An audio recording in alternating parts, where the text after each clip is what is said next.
Joe Borelli here on all of this. Of course, the New York City Council Minority Whip, a Trump 2020 New York co-chair, much more. Joe, it's getting a little extreme here. Not only what they're doing in New York and talking about reallocating funds meant for law enforcement and the police to youth services and the rest. This, as congressional Democrats are pondering, new ways to fund law enforcement, not the way we're doing it right now, even defunding some areas of law enforcement. Then in Minneapolis, where the schools want to kick the police out, and the council is leading a charge to completely gut the police department as we know it and start with something new. What do you think?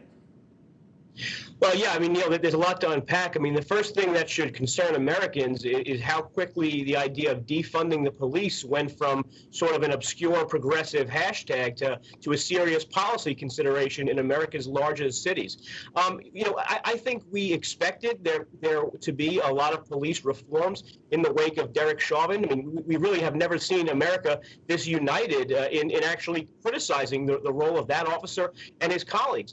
The issue that we're going to have is that this defund the police, especially in New York, is going to be a cut that affects the agency's core competency and core mission. We're already facing cuts due to COVID, but in a $6 billion budget, you can go with a scalpel and figure out inefficiencies and waste, and that would be welcome.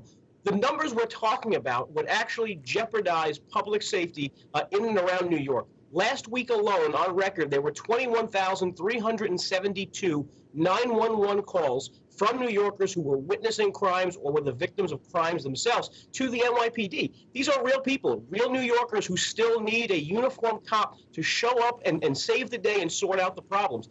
I'm concerned that the cuts the mayor is going to propose very soon, the cuts that members of the city council want to see, are going to be so deep that they affect the NYPD's ability to actually do its mission. A lot of the aid that the city gets, particularly from the federal government, let's say it's allocated to law enforcement. I don't know whether the whole $6 billion is, but you just can't change that and put it in a different pot or put it in a different category. I mean, this dough comes with strings attached.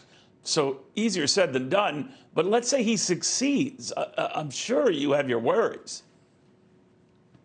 Oh, sure. I mean, most of the federal grants are categorical grants that deal with, joint federal task forces on terrorism and firearms and things like that. If we don't spend it on those things, we don't get that money. There really won't be any way to make up the difference if the cuts are that significant. There just won't be. I mean, if you're talking about cutting $1 billion in a $6 billion budget, that's around 18%. I mean, that is unsustainable. I mean, it is something that would be unprecedented in my record of a city budget for any agency, let alone one that's performing a critical function. I just worry, regardless of your views about some police policies, whether in Minneapolis they're addressing whether they need chokehold policies or any of that. I get that.